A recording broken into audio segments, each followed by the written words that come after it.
গ্যাংটকে বেড়াতে গিয়ে তুষার ধসে চাপা পড়েছিল ৩ যুবক। জওয়ানেরা অন্যান্যদের মতন তাদেরকেও উদ্ধার করে বরফের নিচ থেকে। বারাসাতের বাড়িতে ফিরেও কাটছে না আতঙ্ক। এদিন সে কথা শোনালেন ৩ যুবক।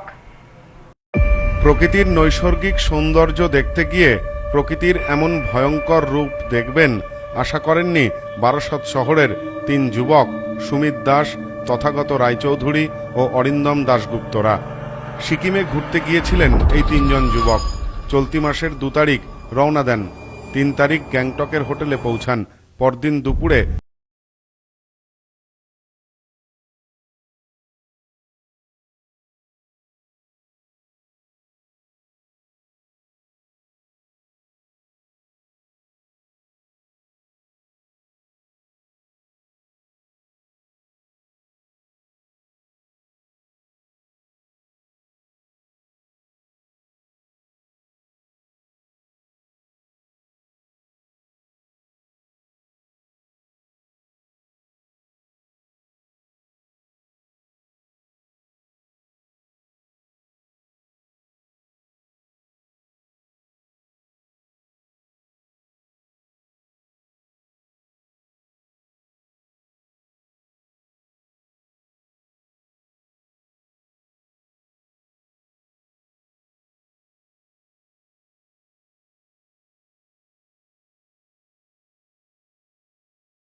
গেছিলাম ২ তারিখে।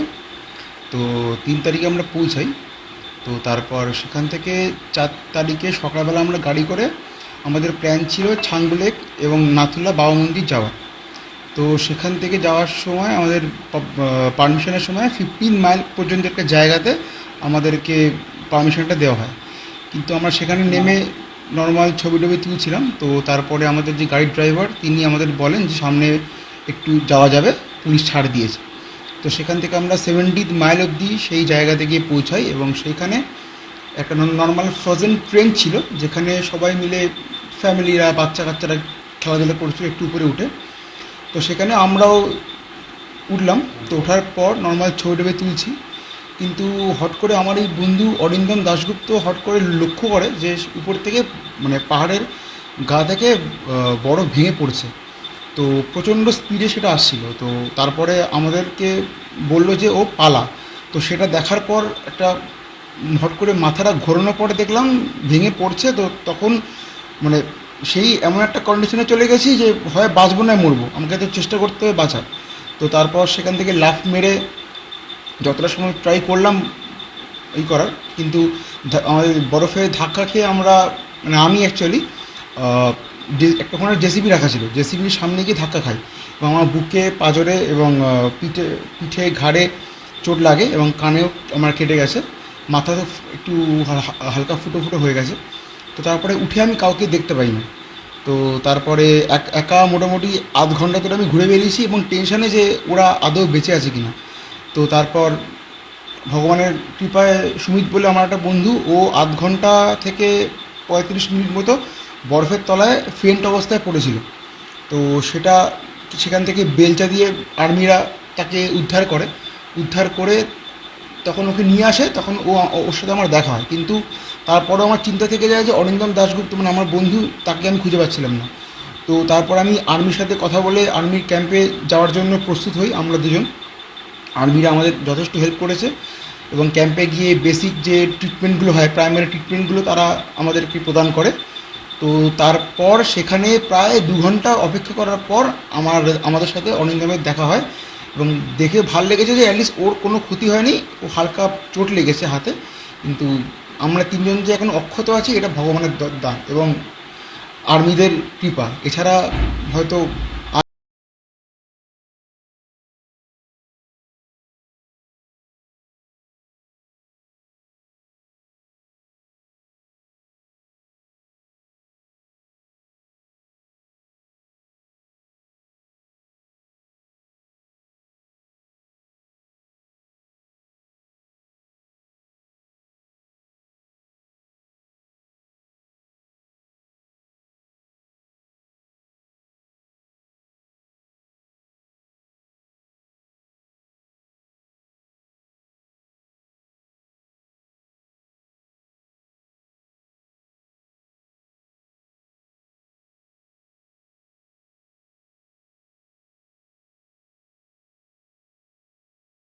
সকালে আমরা যখন যাই প্রথমে একটা জায়গায় আমাদের ড্রপ করে, তো ওটা 15 মাইলেই প্রপার বলা যায়। তো ওখানে দাঁড়িয়েই আমরা একটু ছবি টবি তুলছিলাম।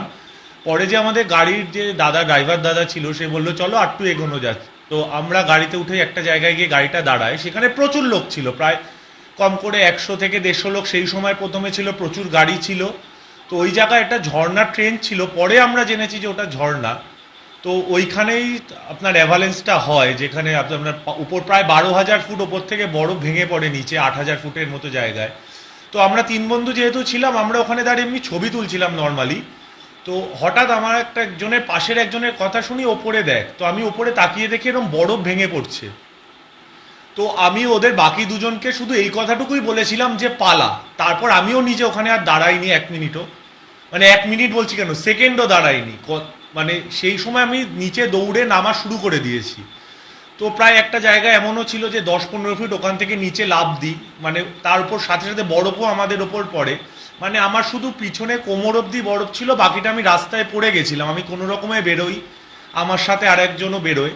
আমি পিছনে ঘুরে দেখি তখন কারুর একটু জুতো, কারুর একটু হাত, কারুর একটু মুখ বেরিয়ে। তো ওরা যেহেতু আমার সাথে ছিল, আমার পিছনেই ছিল, আমি ভেবেছি ওরা ওই বরফের নিচে চাপা পড়ে গেছে।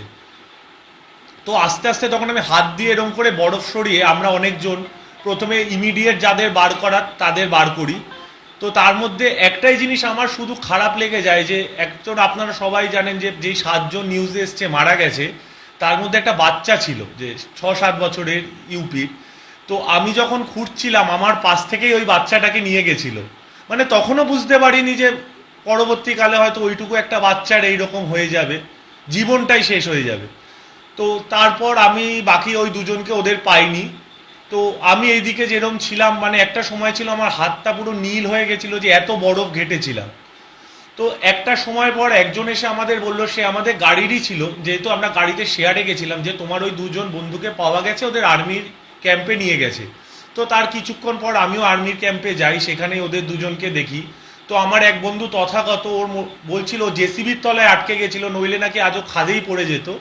তো ওর কাঁধে, বুকের পাঁজরে ভালোই চোট লেগেছে। আর একটা বন্ধু আমাদের, যাকে মানে ওই হচ্ছে আমাদের 3 জনের মধ্যে আসল রিয়েল হিরো, যেটা আমি বলতে পারি রিয়েল হিরো, কারণ ও প্রায় বরফের নিচে 30 মিনিট মতো চাপা ছিল। আর আলটিমেটলি ও আমাদের পরে বলে যে ও সেন্সলেস হয়ে গেছিল, তাই জন্যই হয়তো প্রাণে বেঁচে গেছে, কারণ হয়তো সেন্স থাকলে হার্ট অ্যাটাকে হয়ে ভয়ই মারা যেত। ওকে ওখানকার লোকাল লোক বা আর্মি কেউ হয়তো পরে বেলচা দিয়ে, যেটা বরফ খুঁড়ে যাদের বার করা হচ্ছিল সেভাবে বার করেছে। তো আমি যেখানে আর্মি ক্যান্টিনে যাই, এখানে ক্যাম্পে যাই, তো আর্মিরাই সব কিছু বাকিটা করেছে। মানে ওখানে আমাদের গরম জল দেওয়া থেকে শুরু করে, গরম জামা কাপড় দেওয়া শুরু থেকে করে, খাবার দাবার সব দিয়েছে। তো তারপর ওদের দুজনের যেহেতু একটু চোট বেশি ছিল, ওখানে আর্মির গাড়ি করে আমাদের সেই যেখানে ল্যান্ডফলটা হয়েছিল বরফ এরিয়েতে, ওখানে আসলে ওখান থেকে আমাদের পুলিশের গাড়ি করে সিকিম পুলিশ গ্যাংটক হাসপাতালে নিয়ে যায়, ওখানেই ওদের এক্সরে হয়।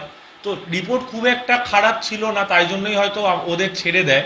তো তারপর আমরা হোটেলে চলে আসি এবং একদিন পর ব্যাক করে আসি কলকাতায়।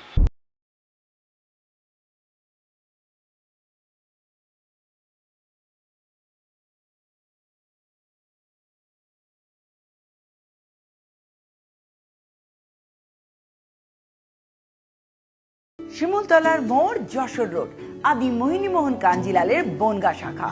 রেডি বৈশাখী অফার নিয়ে 5 to 50% ডিসকাউন্ট ডিফারেন্ট প্রোডাক্টসে। তোমাদের জানাই সাদর আমন্ত্রণ।